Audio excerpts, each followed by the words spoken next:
Bismillahirrahmanirrahim. Assalamualaikum warahmatullahi wabarakatuh. Sahabat yang beriman, sholat tahajud merupakan ibadah sunnah yang istimewa karena memiliki banyak keutamaan. Namun, ada kisah seorang yang tak pernah putus tahajud selama 20 tahun namun tidak termasuk golongan yang dicintai oleh Allah Subhanahu wa Ta'ala.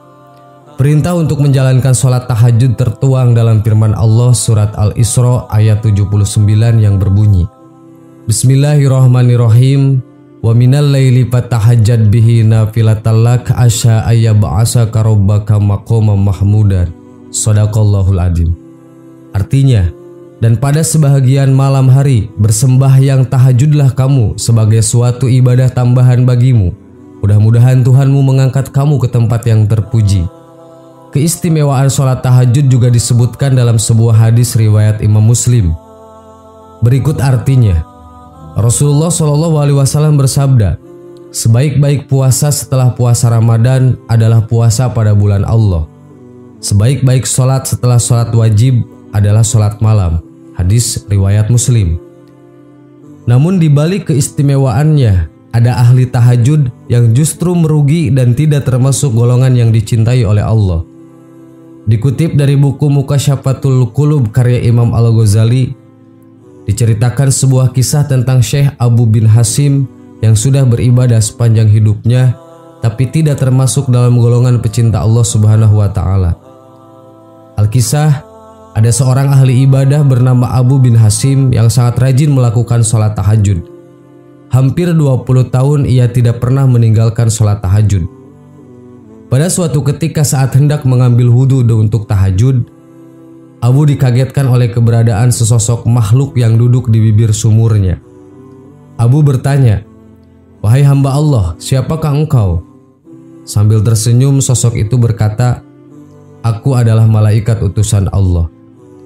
Abu bin Hasim kaget sekaligus bangga karena kedatangan tamu malaikat mulia. Dia lalu bertanya, "Apa yang sedang kamu lakukan di sini?" Malaikat itu menjawab, "Aku disuruh mencari hamba pecinta Allah." Melihat malaikat itu memegang kitab tebal, Abu lalu bertanya, "Wahai malaikat, buku apakah yang kau bawa?" Malaikat menjawab, "Ini adalah kumpulan nama hamba-hamba pecinta Allah." Mendengar jawaban malaikat, Abu bin Hasim berharap dalam hatinya namanya ada di situ. Maka ditanyalah malaikat itu, "Wahai malaikat, adakah namaku di situ?" Abu berasumsi bahwa namanya ada di buku itu, mengingat amal ibadahnya yang tidak kenal putusnya, selalu mengerjakan sholat tahajud setiap malam, berdoa dan bermunajat kepada Allah di sepertiga malam. "Baiklah, aku buka," kata malaikat sambil membuka kitab besarnya. Dan ternyata malaikat itu tidak menemukan nama Abu di dalamnya. Tidak percaya, Abu bin Hasim meminta malaikat mencari sekali lagi. "Betul, namamu tidak ada di dalam buku ini," kata malaikat. Abu bin Hasim pun gemetar dan jatuh tersungkur di depan malaikat. Dia menangis sejadi-jadinya. "Rugi sekali diriku yang selalu tegak berdiri di setiap malam dalam tahajud dan bermunajat, tetapi namaku tidak masuk dalam golongan para hamba pecinta Allah," ratapnya. Melihat itu malaikat berkata, "Wahai Abu bin Hasim, bukan aku tidak tahu engkau bangun setiap malam ketika yang lain tidur, mengambil air wudhu dan kedinginan pada saat orang lain terlelap dalam buayan malam, tapi tanganku dilarang Allah menulis namamu. Apakah gerangan yang menjadi penyebabnya?" tanya Abu bin Hasim. "Engkau memang bermunajat kepada Allah, tapi engkau pamerkan dengan rasa bangga kemana-mana dan asyik beribadah memikirkan diri sendiri. Di kanan kirimu ada orang sakit atau lapar tidak engkau tengok dan beri makan. Bagaimana mungkin engkau dapat menjadi hamba pecinta Allah kalau engkau sendiri tidak pernah mencintai hamba-hamba yang diciptakan oleh Allah," kata malaikat itu. Abu bin Hasim seperti disambar petir di siang bolong. Dia tersadar hubungan ibadah manusia tidaklah hanya kepada Allah semata atau hablum minallah, tetapi juga ke sesama manusia yang disebut dengan hablum minannas dan alam. Sahabat yang beriman, semoga kisah tadi jadi motivasi dan inspirasi untuk kita semua, bahwasanya kita di dunia ini selain hablum minallah, ternyata ada hablum minannas yang harus kita laksanakan sebaik-baiknya. Wallahu a'lam. Semoga bermanfaat. Wassalamualaikum warahmatullahi wabarakatuh. Bismillahirrahmanirrahim. Assalamualaikum warahmatullahi wabarakatuh. Sahabat yang beriman, sholat tahajud merupakan sholat sunnah yang dikerjakan pada malam hari. Sesudah mengerjakan sholat isya hingga terbit fajar dengan kondisi sesudah tidur meskipun hanya sebentar. Sholat tahajud dapat dikerjakan dengan rakaat tak terhingga. Waktu yang paling dianjurkan untuk mengerjakan sholat tahajud adalah pada sepertiga malam, yaitu selepas tengah malam hingga memasuki waktu subuh. Hukum mengerjakan sholat tahajud adalah sunnah mu'akkad, yaitu ibadah sunnah yang sangat dianjurkan untuk diamalkan. Perintah mengenai sholat tahajud dijelaskan pada firman Allah Subhanahu wa Ta'ala pada surat Al-Quran Al-Isra ayat 79. Bismillahirrahmanirrahim. Wa minal laili fatahajjad bihi nafilatan lak asa ayyab'asaka rabbaka maqaman mahmuda. Shadaqallahul adzim. Artinya, dan pada sebagian malam lakukanlah sholat tahajud sebagai suatu ibadah tambahan bagimu. Mudah-mudahan Tuhanmu mengangkatmu ke tempat yang terpuji. Tidak sedikit orang yang bertanya surat apakah yang dibaca ketika melaksanakan sholat tahajud. Setelah membaca Al-Fatihah, bacaan surat pendek sholat tahajud juga tak ada bedanya dengan sholat lain. Namun terdapat bacaan surat pendek sholat tahajud seperti yang dilakukan Rasulullah SAW. Lalu, apa saja bacaan surat pendek sholat tahajud yang sesuai dengan sunnah Rasul? Kriteria utama surat yang dibacakan Rasulullah adalah surat-surat yang ringan. Ukuran surat yang ringan ini sangat subjektif bagi masing-masing orang.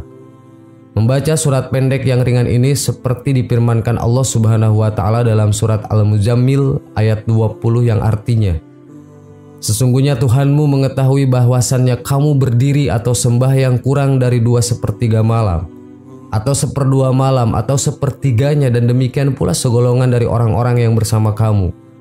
Dan Allah menetapkan ukuran malam dan siang. Allah mengetahui bahwa kamu sekali-kali tidak dapat menentukan batas-batas waktu-waktu itu.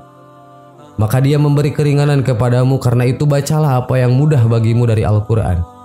Dia mengetahui bahwa akan ada di antara kamu orang-orang yang sakit dan orang-orang yang berjalan di muka bumi mencari sebagian karunia Allah, dan orang-orang yang lain lagi berperang di jalan Allah. Maka bacalah apa yang mudah bagimu dari Al-Quran dan dirikanlah sembahyang. Tunaikanlah zakat dan berikanlah pinjaman kepada Allah, pinjaman yang baik. Dan kebaikan apa saja yang kamu perbuat untuk dirimu, niscaya kamu memperoleh balasannya di sisi Allah sebagai balasan yang paling baik dan yang paling besar pahalanya.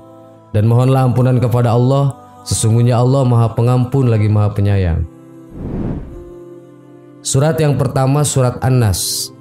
Katakanlah aku berlindung kepada Tuhanmu manusia raja, manusia sembahan manusia, dari kejahatan bisikan syaitan yang bersembunyi, yang membisikkan kejahatan ke dalam dada manusia, dari golongan jin dan manusia.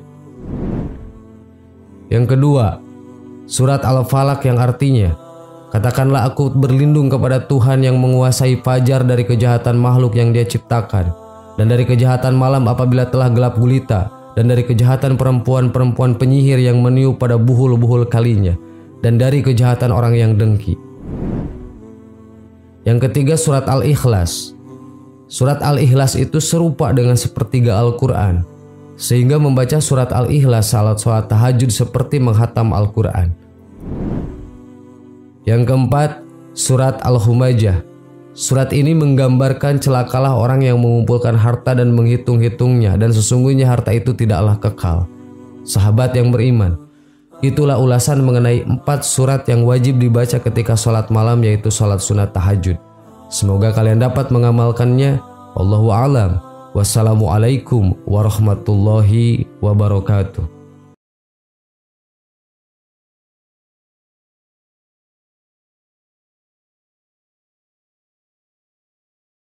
Subhanallah